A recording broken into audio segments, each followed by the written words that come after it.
Hello, welcome to Elseworlds, a DC fan podcast. My name is Jordan. With me, as always, is Chris. How are you today, Chris? I've waddled into the stadium to talk Penguin. I'm ready to go. Yes, off the top here, I know we said we were doing weekly Penguin recaps. I apologize. Things got really hectic and busy in my life this past couple weeks. Last time we met was for Superman and Lois. We will catch up on that next week. Um, So today we are going to be talking Penguin. I think the last one we did was episode 3, Bliss. So we will talk anything from season 1 as a whole. So this is our season 1 wrap up, or I guess season wrap up. It's most likely not getting a second season, but um, uh, we'll discuss everything from this season of television on this episode. Probably focusing more on episodes 4 onward, since we already talked the first 3. But of course, if you haven't listened to those, we will be covering anything throughout the end of this season, which is already confirmed, by the way, to be getting a 4K Blu-ray release early next year. So that'll make it onto my list of wants, since I collect Blu-rays. Yeah, so last time we met, we talked about Bliss. So we will be talking about Sentiani, Homecoming, Gold Summit, Top Hat, A Great or Little Thing. Those episodes premiered from October 13th through November 10th, with the finale wrapping up just a couple days ago here. And we didn't really get a chance to discuss it too much on the show, but I would say after episode 7, but even before that, people were really pushing the Batman needs to show up. What is he doing? Type of thing. So I put out a tweet after Chris put out a tweet. I retweeted him, quote tweeted him, whatever, to share my thoughts, since I knew we were going to probably take a bit to get back to here. But I guess, Chris, let's just start with your overall thoughts on the season and like what worked, what didn't work, and kind of like if you want to give us a grade out of 10 or a letter grade, whatever you want to give us on your thoughts of the Penguin. Yeah, I'd say it's a solid A minus. I think there were some episodes that were stronger than others. I think it thematically did what it wanted to do.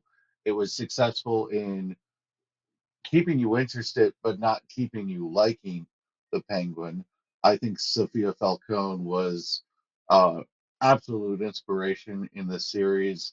I think the ending with her getting a letter from Selena, I was like, yes, okay, let's go. Set up. So they set up a lot of things. The Penguin fully formed into the Penguin he's supposed to be for the Batman Part 2. And I think it's a mission accomplished.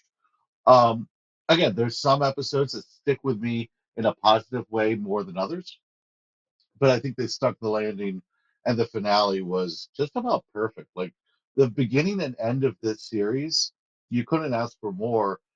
As a fan of this world, as a fan of what Matt Reeves is doing, the showrunner did a really good job bringing Matt Reeves as Batman's Gotham into this. And you got a perfect little tease for the Batman Part 2 at the end. So I say mission accomplished, A minus. 9.5 out of 10, 9 out of 10, somewhere in there. Yeah, I would probably rank it a little higher for me. I really think this is like A plus television. It's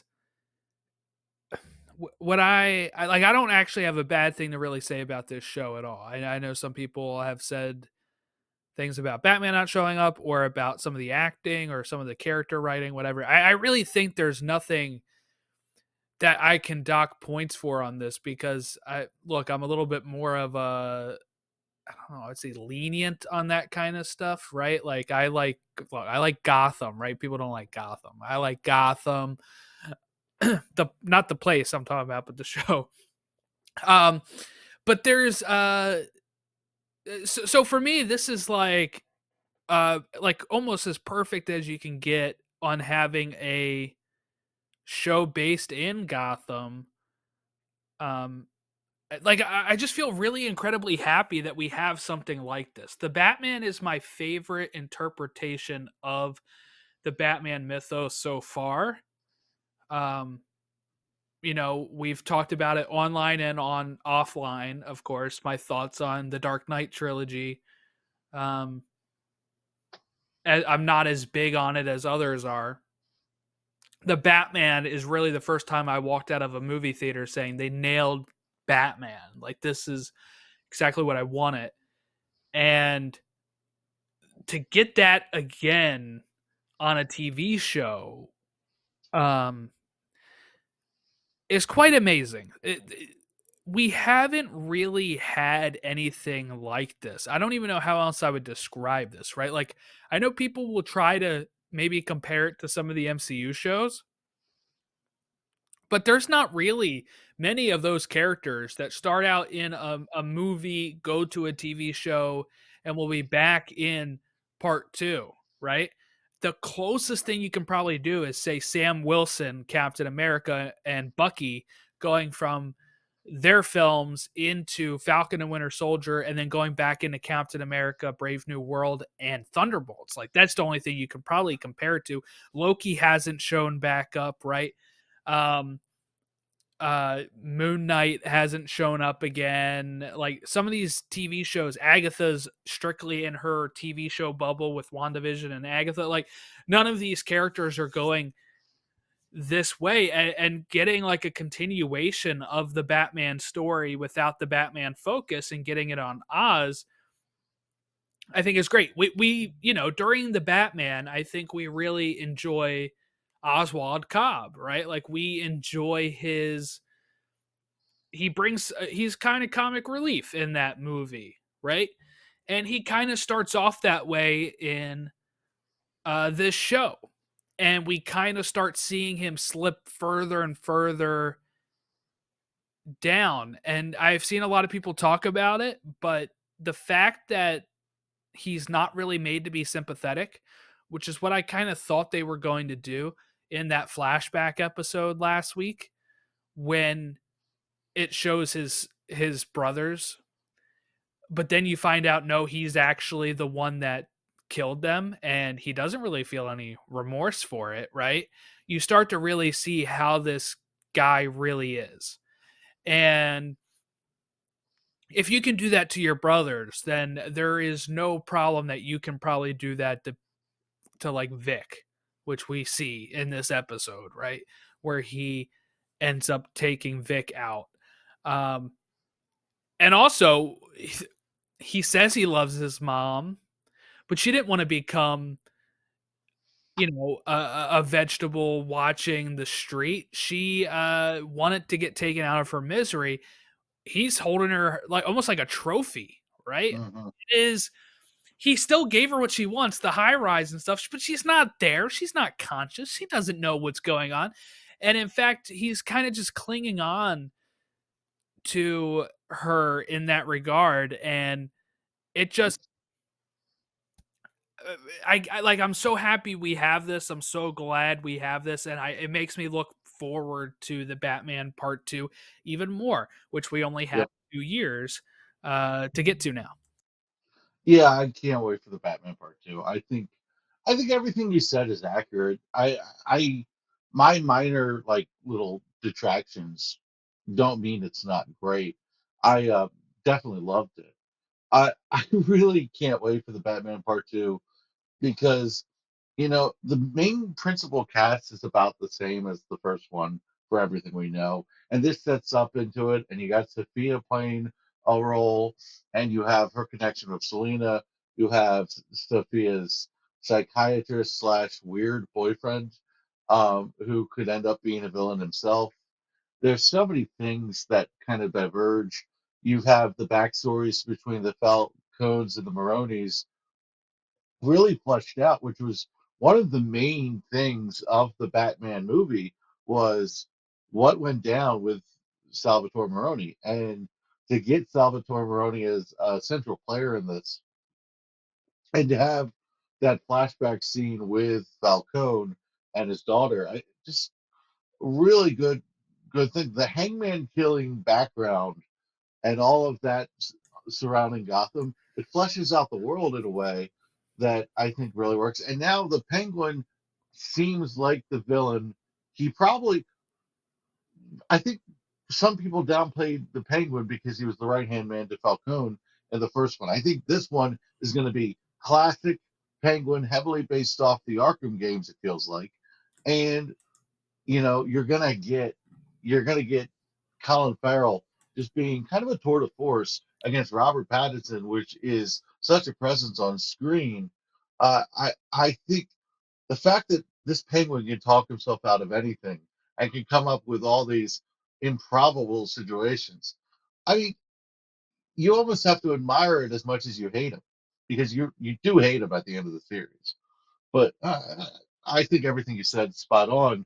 I really can't wait for it. I think the reason it works so strongly as a TV show connected to a movie is because this world is so much more defined and so set in stone. The world does it feels consistent, whereas Disney, you know, with the Marvel stuff, sometimes they don't have the same world as the film or this as the show, or they want to set a different tone, or they're playing with a different idea. Here, you're playing with an idea that everyone is building off one another, and I think this is kind of setting the blueprint for how to do it in a world where both DC and Marvel have been trying to figure out how to do it.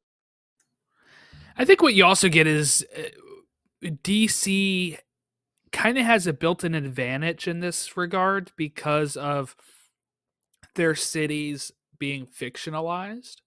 Gotham, Metropolis, stuff like that, where you like when we compare this to a lot of the MCU shows, if people want to do that, they're taking place in mostly our world, right? And some of those characters, if it's not New York, right, don't have like a home that is like Batman, is in Gotham. So Mm-hmm. you can explore Gotham with Oz. You can explore Gotham with any other character, and it will feel consistent because Gotham is a character within itself. When you have the MCU shows, you don't get that because we're focusing on different characters throughout different um, parts of either the timeline or spread out across the United States in real cities that we already know. So when you're like, oh, this is New York, you already know what New York is, right? And in this case, Gotham is able to be its own character and you're able to explore that. So I think that's kind of a built-in advantage that DC has. Um, that I think that Marvel doesn't have.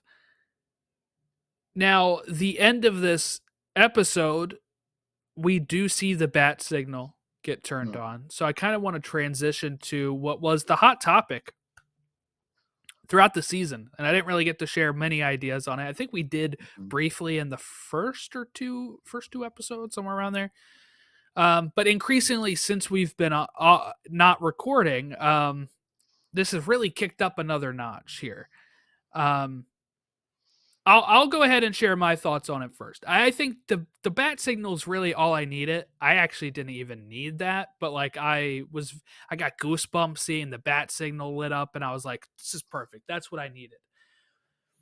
Because a lot of people act like they haven't mentioned Batman at all. He's mentioned in the first like scene of the show, and then he's mentioned here with the bat signal. And I think that is all I need from this because there are like I understand some of the complaints. I understand people being like, why aren't they mentioning how scared they are of him? But like what we saw in that movie is Oz wasn't really scared of the Batman at all, right? He thinks he's an idiot. Um, Now, yes, Batman is the one that took down Carmine Falcone, but uh, again, I feel like most people probably almost put that on the Riddler more than Batman at that point. And you also have we mentioned this in I think the first episodes. They talk about how there's a uptick in crime, there is the flood, all that stuff. I feel like Batman's a little preoccupied at this point. Now, I know the bomb explosion people are like, why don't they just put in a news report that Batman was seen investigating it? And I'm like, I don't know. Batman's usually not caught investigating that stuff. Like he would probably check it out at night. Nobody knows he's there. He's talking to Commissioner Gordon about it. Like, I don't know if he is really. I think it would take me out of it more if they're like the Batman was seen investigating the crime. Yeah, I'm I like, agree with I'd that be part. like, what? And I also don't know if I need the villains to be like, what about that Bat Freak or whatever? Like, because I they know they're there. Like I don't know, they know he's there. It's just they probably don't see him as that much uh of an actual threat, right? And to be honest, if we look at any other Bat media, when they're planning out their heists and stuff, a lot of them are not worried about the Batman. A lot of them don't even know if he's actually real. So I don't know if I need that because I feel like if they're scared of the bat or they're scared of this because they're doing the Bliss stuff or there's a gang war going on, gang wars happen in Gotham all the time. Super villains pop up and make their plans all of the time. And we never really brush that. Like, we never really get upset about it in other media. Um, so I don't really know why everybody was super upset about it. And also, I think I went in. There's a funny thing, Chris, where you cannot have it both ways, I think. And Hmm. um, people heard Matt Reeves say he's not in this show. And for some reason, they decide that Reeves was lying because he didn't want to spoil that he is in the show. And sometimes these people are just being upfront and trying to not have the expectations of him showing up. You know, he wants to set those Yeah. expectations. But some people now, because of, like, let's say the Andrew Garfield thing from Spider-Man No Way Home, he kept saying, I'm not in it. I'm not in it. And then he popped up in it. People immediately read the Matt Reeves headline and they say, well, he's pulling a Andrew Garfield. And I'm like, no, I think he's actually honest here. I don't know if Robert Pattinson's showing up in a TV show right now. Like, um, that's my thoughts on it. I think I was so enthralled with Oz's story. I didn't really want one of those lines that pulled me out of it, which I think it would have done for me. And I think the bat signal at the end is really all I need. And I wouldn't be shocked, honestly, if we find out what Batman really was doing in the Batman Part 2. Like, it could start out with an That opening I of him believe. being Yeah. like, I've been doing this since the flood. Yeah. And I think maybe that'll make this a little better for people in retrospect. I slightly disagree with you, but like a nuanced disagreement. I don't think I wanted Batman in We the can't have show. nuanced disagreements. You might be right nowadays, but I'm going to try anyway. Look, I I think that I don't want Batman in the show. I don't think it would have made the show better, and I think it would have taken away from the size and the scope of this story. I think you were locked into the Penguin story, and that was very good. What I would say is that it gets to a point where, because in the beginning it was like, yeah, none of this is going to be on Batman's radar. It gets to a point where you think, you know, the Batman should be on this case, and it's so easy to not have him in the show and have him as a factor in the background, have him be mentioned, have someone. I don't want to say someone worried about him. I don't necessarily want it to be like the Arkham video games where they're sitting around a fire on the streets going, "Ah, have you seen the bat? You think he's real? Oh, my cousin does. He's in the No, I don't need that. But I think it would be so interesting for him to be an element that they had to worry about. And you know, or maybe Oz say, it's a little weird. I haven't seen that vengeance guy or something like that. Um, I I think it would be See, I so feel easy, like that just pulls me out of the story. but I don't think it does. To me, there is a valid question if I am in Gotham and there is this scale of thing going down and all the Falcones are dead.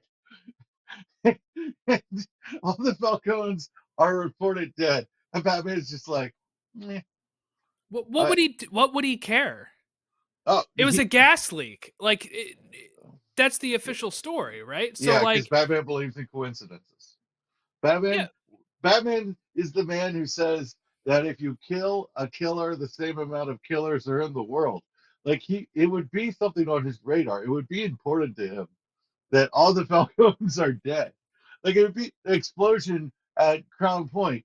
Would maybe in daylight he doesn't show up, but you know right. that's So going to he be on his might be. radar. My whole thing is he might be investigating it, right? We just don't see it. Like there's no reason for us to know if he is. Like he's not going to come out and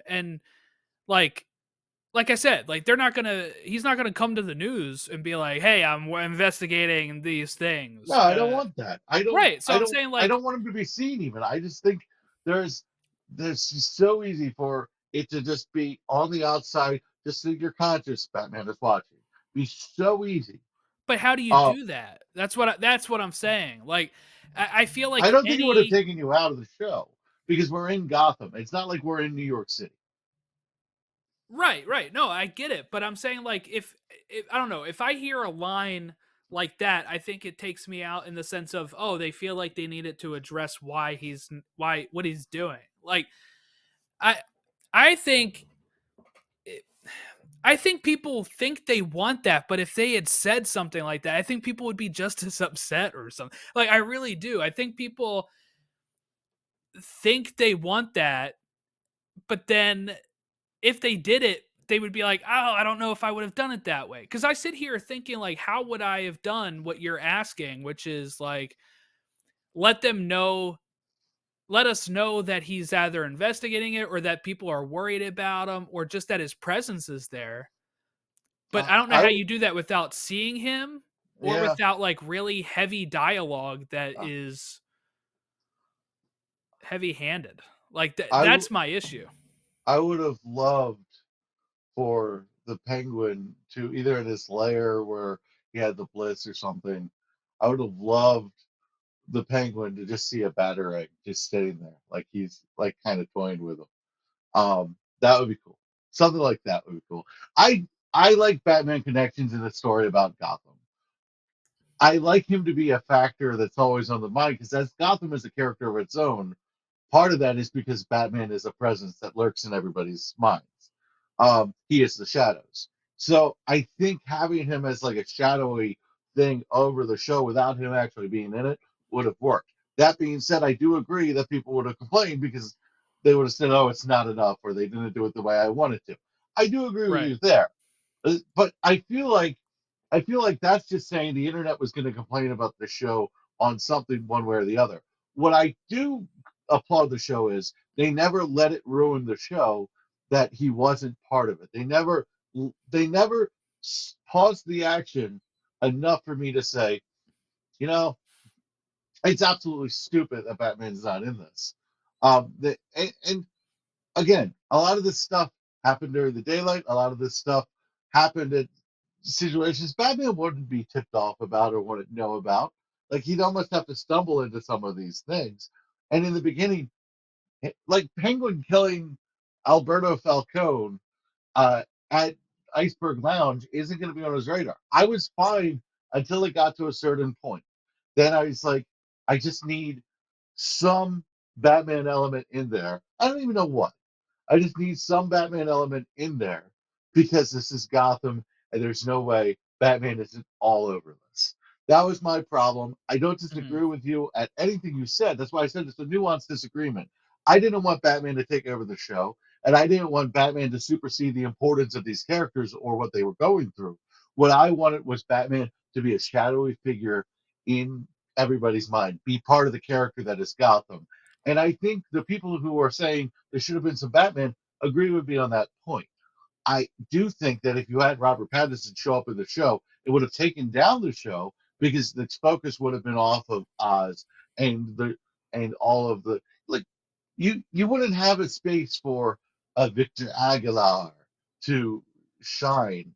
You wouldn't have had the space for you know Sophia's psychiatrist to be a really vital player in here. You wouldn't have had the early Johnny Beatty stuff. You would have just, if you had Batman in the series, he would have become the forefront. So that was very important to me that they didn't do that. I just think there was a way to say, by the way, this is technically the Batman crime story drama. Um, but what I do like is there's a bunch of people who like this and didn't even realize it till like they were already in it that it was a comic book show, and that's fun. Yeah. So the one thing I'll address that you just said there was how you wanted them to like have him on their mind, like that he's this shadowy presence and stuff. The only thing I'll say to that is the way I view the show, and this is my own interpretation, people can take it or leave it, is that he is, right? Like we know Oz knows about him. I just don't think he's really concerned about him, right? Like he kind of he's making his moves knowing that the Batman is a player in Gotham, but he's not like after his run-in with him in the first movie. I don't know. He kind of came out on top in that regard. I mean, So like you're saying he's not impressed? yet, yeah. I mean, as we know, this is a young Batman still, Mm-hmm. so I The think he's worst kind thing of. to say ever heard. I think he's kind of thinking, We're spinning. look, this guy didn't even. I had to solve that riddle for him. Like he doesn't know what he's doing. He just got Yeah. played by the Riddler, and the Riddler flooded everything. This guy isn't so great. I can outsmart him. If the Riddler's able to outsmart him, I can outsmart him, right? I think he's really like he's making those moves knowing the Batman is there, but I just think he's not super impressed at this moment. And I think that might change throughout. He's talking about being in the second and third movie. I think we're going to kind of see this continue, and that they're going to have these run-ins, and I think that will make this hit. And I also do think, again, I'm on your side. I don't need him to actually show up in the show because I kind of like the fact that this can just be watched on its own. Mm-hmm. And they fill you in at the beginning. There was a flood. Batman saved people. All right, now you're following Penguin, and you get that throughout the whole show. And they have their own cast of characters that are mostly all wrapped up by the end of the thing. And then if you find out it is part of the Batman, you could go watch the Batman and have a totally separate story as well. And I think that's the kind of way that this stuff has to be done, because what we're seeing doesn't work, Chris, is the approach from like WandaVision and Miss Marvel into the Marvels. Mm-hmm. People didn't understand. There's going to be people that see the Batman Part 2 that did not watch this show. And Penguin is going to still seem like he's Penguin. And they're going to be completely fine with skipping this show. They might find out it's there and go back and watch it, and they should. And but, it was heavily foreshadowed in the Batman that he was going to do this. Like, these are the steps that it took to get there. But it was heavily foreshadowed that Penguin was going to take his. He was going to get his part of the city. He was going to be. And I think what you said, that we're talking about him in part 3. What's exciting to me is the Batman world is growing, and I don't think the Penguin is always going to be Batman's priority. So that's kind of worked to his advantage.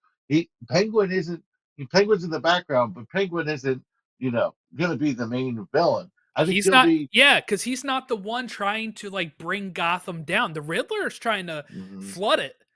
Oz likes the city. He wants to be that guy that they throw a parade for, right? Going back to the Rex Calabrese mention in the first episode, and we got to see Rex in episode 7, right, in the flashback, and we see how Oz kind of idolized him at that point, not knowing he was going to kill Oz, right, for his mom. Like, there's this whole other layer here, but that's who he wants to be. He loves Gotham.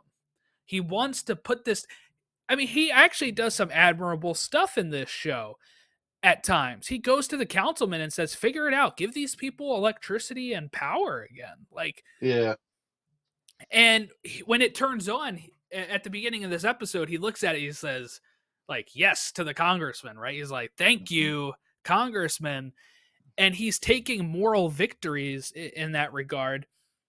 So yeah, he's not going to be the guy that Batman's typically going after, because he's not going to be, let's say, whatever the Joker is going to do. The Joker is going to be causing all sorts of mayhem. Penguin is mostly going to be doing his own mob rule, right? And it's just not Yeah, something that's going to be on Batman's radar most of the time, you know, as the big threat, as the I, big threat I, to I Gotham. love I love that the Penguin is such an appropriate villain for our times. He is this fake populism, this fake for the people guy. He is the underdog hero that's actually kind of a piece of trash. He's vile and unlikable, yet he comes off as kind of charismatic and ooh, there's something to there. There's an intelligence there. And it's this great juxtaposition of I kind of enjoy this guy, but I know I can't like him. And I think that is a very, uh, without stepping into treacherous waters, that's a very appropriate thing for our time. I agree. I agree. I really like this interpretation of the Penguin as being this mobster who wants to be what he deems like a good guy for the city, right? Like he wants to um he's actively harming it with things like Hmm. Bliss, right? But he's also saying, "Hey, to all those other mobsters and stuff, let's get out from under the big two. Why are Yeah. we working for the Falcones and the Maronis when we can have it all ourselves? We do most Yeah. of the work." Why be Coke or Pepsi? I'm being Dr. Pepper. Right. That's what I get from that. Look, the thing about the Penguin in this show is that he builds a narrative in his head about who he is, and he believes that narrative, whether it's Yes. true or not. And that is so, like, he's got a personality disorder, and that is why he's successful, and that is why he is also kind of doing it at the seam of his pants, figuring it out as he goes, because he's not this brilliant person. He's this he's this adapter. He figures it out as he goes. He's quick witted. He's quick on his feet. He's not this brilliant planner that the Riddler was. He's a completely different kind of genius. And what I like about this is you got real genius that the Batman has to contend with in this series. And if you put the Joker in there, Barry Keoghan's Joker, and I'm assuming you're going to get another villain as the main villain in the Batman Part Two. Um, so many rumors about that. Um, you got real genius that Batman has to contend with. So I had a conversation with a coworker where they were saying, I didn't like the Batman that much because it seemed like the Batman was stupid. He kind of got played by the Riddler, and I said, like, it took him too long to figure things out. I was like, he's in detective mode following clues. He's doing pretty good for the clues that he has. Like, that's actually the process. Like, you're Yes. seeing the Yeah. process. You never see the process in almost anything anymore. You just see, oh, well, I'm gonna like you just skip to the action. Um, That's a so good that's point, Chris. Just to cut you off real quick, I uh, apologize, but I think you nailed it. What I like about this Batman is that we're seeing the investigation when a lot of people's favorite Batman is what? The prep time Batman. Oh, I could stop mhm, anything with prep. And it's like I don't like that as much. I don't like yeah, the Batman that can just have like the answer for everything. I like the fact that we're seeing this guy investigate and be the world's greatest detective. That's all I've wanted mhm. from a Batman movie, He's and I not that got guy. that. And I got it finally. Yeah. And I like that better than like let's talk about like the Ben Affleck Batman, which I liked his suit, but like he veers more into like the I can do whatever I can with prep time. I can beat Superman with this suit and have kryptonite. And it's like, Well, with that story, he has to be that way. I know, but I'm saying He's like just that's pinned into why that like corner. this story works better Mhm. for me is this type of so I think you're right that there's a lot of people that might watch the Batman and say, well, he's an idiot. And I'm like, no, he's solving the crime and he has to actually investigate. Right. He's just not like a God Batman or Bat This God, you know, type this is why people think police officers are bad at their job because they actually have to do their job and they don't know it from the perspective of the story already played out. That's literally just a real life phenomenon. People think people who have to come up with answers on the go and piece things together are bad. Like you'll have these like sh- these shooting incidents where like you'll have a killer like the sniper rifles from uh not that long ago, and you'll be like, oh, how could they not figure this out yet? Well, they have to piece it together. They have to, and they did. They systematically worked the case until they figured it out. That's exactly what Batman did with the Riddler. It's real life stuff there. So I like that there is a process to figuring it out rather than Batman just knows. He just knows. I think I think one of the problems with the Dark Knight is the Joker was so brilliant, and the Batman was there at every twist and turn, was almost unfazed. Um, Whereas in the Batman, the Riddler kind of wins. And I think Batman stories are best when the bad guys kind of win a little Yeah, yeah, I agree. Like the Dark Knight, the villains win a bit in that as well, and I bit. think Yeah, that's the best of that trilogy because of that, right? he But takes the like, fall because Harvey needs to be the hero. yeah, Yeah, yeah. yeah, we're on the Um, same line with that. all right, let's talk about Vic here, who Oh, this one hurts. it does hurt. We kind of thought we would see it coming, right? We're like, oh, is he going to rise up to Oz's right hand man, or does he die? And we thought maybe he would die not by Oz's hand, right? But that was a theory. Once people heard Colin Farrell say you won't like him by episode 8, It's true. It's very true. and it seems like, I don't know. Do you think it was a last minute decision here? Once he says we're family, he's kind of like shit. That's my weakness. I can't have this guy as my weakness. I have to take him out. Um, I don't want to say it was last minute. I want to say impulsive. I think almost everything Penguin does is impulsive. He's on mhm. the fly. He's on the go. It really matches with this whole shtick. He is impulsive. He impulsively said, "There will be a time where closeness to Vic will be a weakness for me, and I Yes. have to." He said, "You can't come with me this time, or I can't take you with me this time." And dude, I'm watching that scene, and I'm just like, no. The second he says, "Yeah, you finish the rest," it's like, oh no. I was just like, I look. So I had kind of gotten to the point where Vic was the one who kind of saved the day, right? Vic was the Yeah. one who kind of turned the table. He's the reason Oz is, yeah, on And top. at that point, I was like, all right, Penguin's not killing him. At that point, I was like, the Penguin's not killing him. But this is why it's such masterful writing, because it makes sense from the story standpoint that he's too close to Vic, Yeah. that he's becoming too big a part of his life. It makes sense from a story standpoint, but like, And we've so seen we've seen it. We've seen his right, family be his weakness. How he reacts to his mom being taken, right? And that, so you get that, like, um you understand that that's actually true and why he has to make the hard decision there, even though you're like, well, you don't have to make that decision. In his mind, he has to, because he's already seen that, like, the reason that tunnel blew up and all that stuff was his fault. yeah, Because he asked them to bring his mom, right? And he had that weakness. He allowed them to come in there because of that weakness, and he says, "No more." yeah. I think his toughness is very much on display.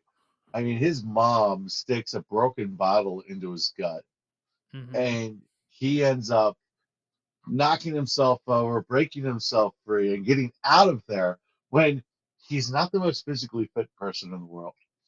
Um, he's a tough son of a gun. I don't know if he doesn't feel pain as much as he just has this, almost like he does with the emotions, just blocks it off. So cool. Um, his relationship with his mother is so demented, twisted, and depraved.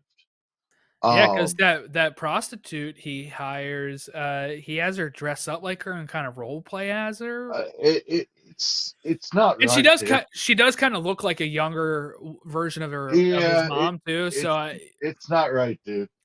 It's so depraved, and By like the she way, do wants you to know kill her him. last? Do you know her last name? By the way, What was her last name? Carlo. Ooh, Eve Carlo is her name. that's interesting. We know everybody's what favorite pick for the part two is Clayface, which Uh-huh. maybe there's a tie there, or maybe they're just saying, "Hey, this is his sister" or something, and we're not ever going to meet him. But I just think that's interesting. Penguin's Uncle Clayface. Yeah, yeah. That's interesting. Uh, that's what Carlo could be coming. That is interesting. Um, God, you threw me off a little bit because it's like, damn, I don't that kind of floated back past me. Yeah. Yeah. Do you think that he talked himself out of being killed in that club? I saw a lot of people say that. I'm not sure. Maybe because right, she finally realized he would be able to give her what she wanted and kind of like this I don't know, undying attention and give her Yeah, everything he wanted. But he's loyal to her. I think it is also a tough thing to sacrifice your kid even if what he did, right? Like we hear that What all he the did was so bad. I know, but we hear it all the time for people that like have their kid in jail or whatever. It's like, that's still my kid. I still love him, right? Like there is probably this thing where it is tough, but as she says, the devil is in my house, and he is, right? I what he did was so damn bad, and I love so much that she found the flashlight in his jacket, and that's how she knew what he Mhm. did and that he lied. I think that one is actually powerful and cool because from the flashback, there's no way she knows what happened. Right, right. For all she knows, he's telling the truth. But she finds that flashlight and she pieces it together. It's just the fact that she knew the whole damn time, Mhm. and it's like the penguin didn't know that she knew, but the penguin has this thing where he blocks off all the things he doesn't want to know. And he still didn't want to like he was going to maybe let them kill her? No, they were cutting off her finger. They're Yeah, pressing the yeah. thing against her finger, and like it was getting bloody to the point where one more big push and her pinky finger was going to fall off. It was going to be cut off, and she's like, "You psychos! You psychos! It's not true! It's not true!" And I'm like, the level of narcissistic. I don't even know what the word is for that.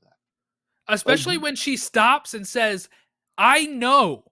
Tell them the truth. I already know." And he still you're can't do it. confused, ma. You're confused. You didn't have your Your yeah, pill. your disability, right? Like your mental Yeah. state because of her She is as clear as a non-lucid person could ever be. right. When it matters, that woman is very level-headed. Yeah, just really. Do you think he brings her to the apartment to hold her as a hostage, as you said, or because her mouth could get him in trouble? Well, I mean, she's gone, right? They said she is like brain dead. But like, if she came out of it, like I don't her think mouth she could get can. I don't think she can come out of it. Her okay.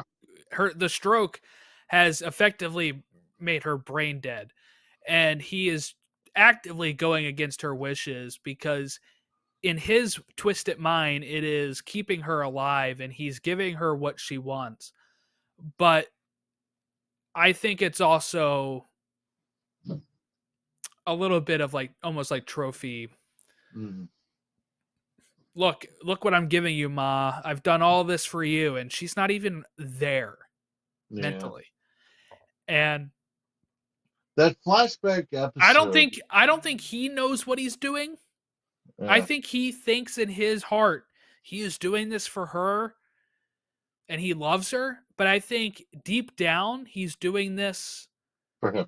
for him. Yeah. Yeah, I think he's good at rationalizing bad decisions. I think he's the guy who goes on a diet and then says, "You know what? I can have chocolate if I go for a walk today." Yes, that's me right now. Yeah. Yeah, I no, but I think it's him to the nth degree. I Yeah. don't think like he's eating like 10 chocolate bars and saying, I took a walk. We're good. You eat one chocolate bar, you're like, I upset it. It's a whole different thing. But yeah. I really liked the flashback. My problem with the flashback was it was caught in between the what's happening now with Sophia and the tension and the stakes. And you're going back. I would have liked almost to have the flashback earlier because I, I I don't feel think you like can. I don't think you can. I was sitting here thinking about it. I don't think you can have it much earlier because I think they did want him to be. you had to build out Sophia's past, and Well, that's I I would have think it was liked it in the also middle of the. they I'd like want a you couple more episodes. they want you to root for Oz. Yeah, If you see this in like episode 2, you're not rooting for Oz.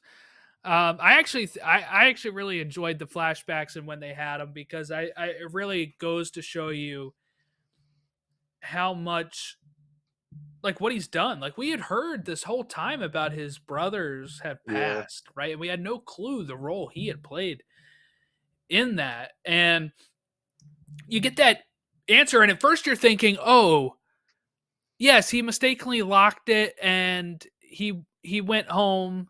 He thought maybe they'd be able to get out of there, but there's a lot of times he has where he can fess up and say where they are, and he doesn't, and instead sits down to watch a movie with his mom, and you realize this is him actively killing his brothers here.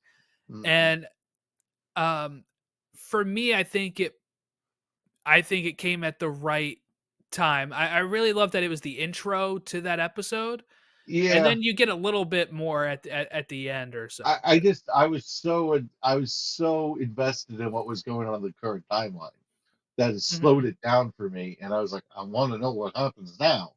Um, that was my problem. I thought it like played down the stakes a little bit, but it did enrich the story. I think the flashbacks were good, and I agree because the middle of the season with Sophia's backgrounds, it's hard to get it like this is where 9 or 10 episodes would have helped, in my opinion.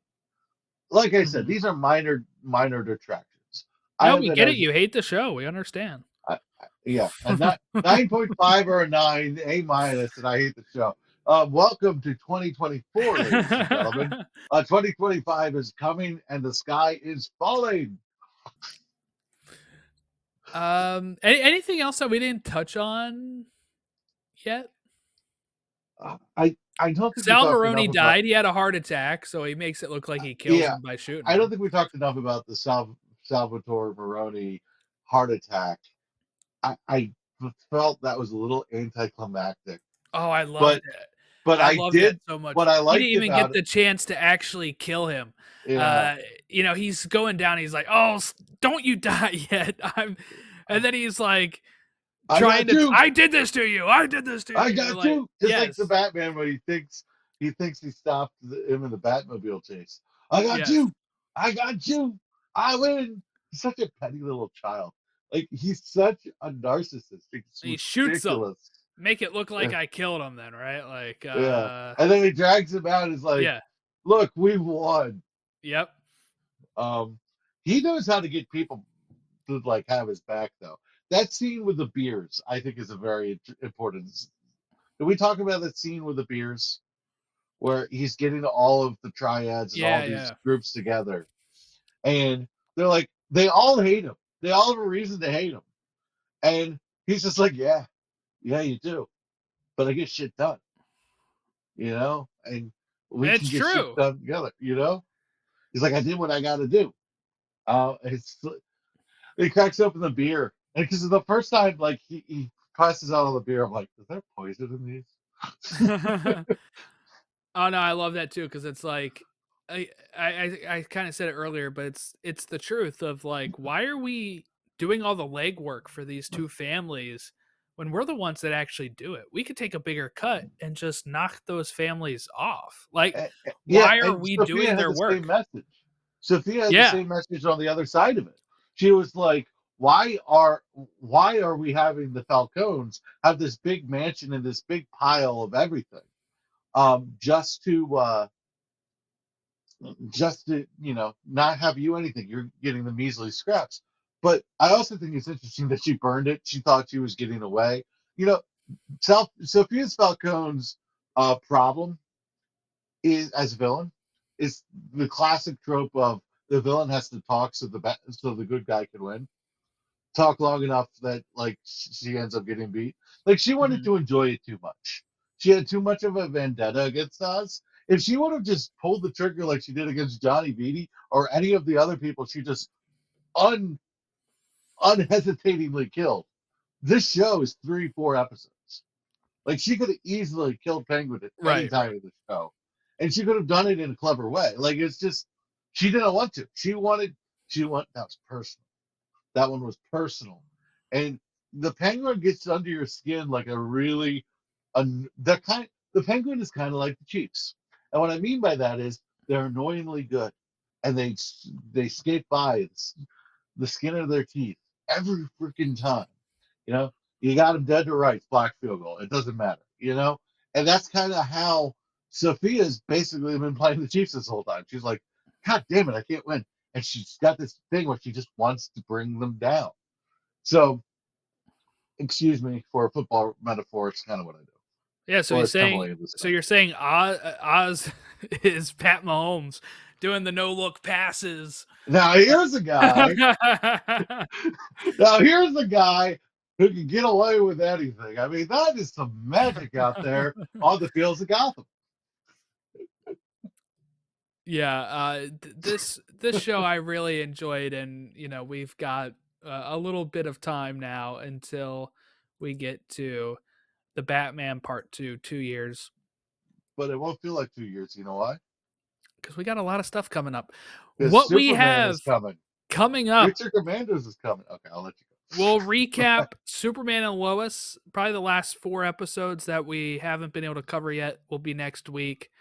Um, then we will finish that out as it goes weekly. Creature Commandos begins in early December. We have Superman, the movie, not the 1978 movie, Superman 2025, James Gunn's movie, dropping next year. We have Peacemaker season 2 next year.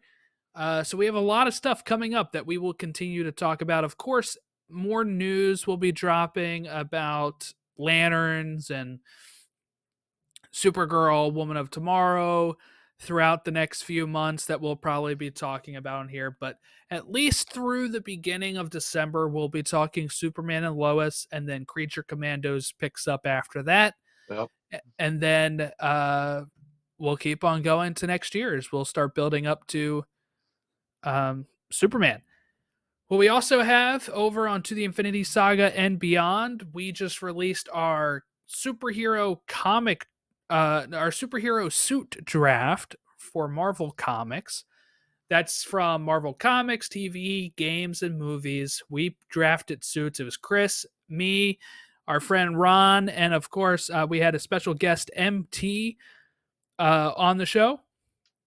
You can find that on our To the Infinity Saga and Beyond feed. We just wrapped up Agatha coverage over there. We have what else do we have going on over there? We had Venom coverage from Chris and from Ron, and we'll have What If season 3 coverage at the end of December, early January timeframe. Over on the Star Wars podcast, Pod Awakens, we are having Skeleton Crew starting in early December. We are also having my friend Logan and I going in to start our Bad Batch binge. It was his first time watching Clone Wars, my first time in chronological order. We finished that earlier this year.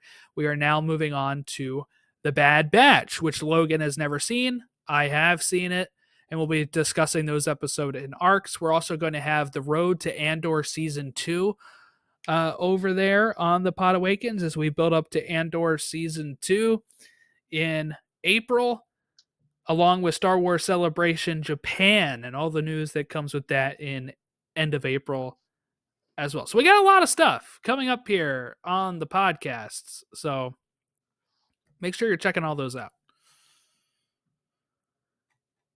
But that's it for this week. We'll catch you all next time where we discuss the next 4 episodes of Superman and Lois, the final season. Hope everyone has a great rest of their week, and we'll catch you next time.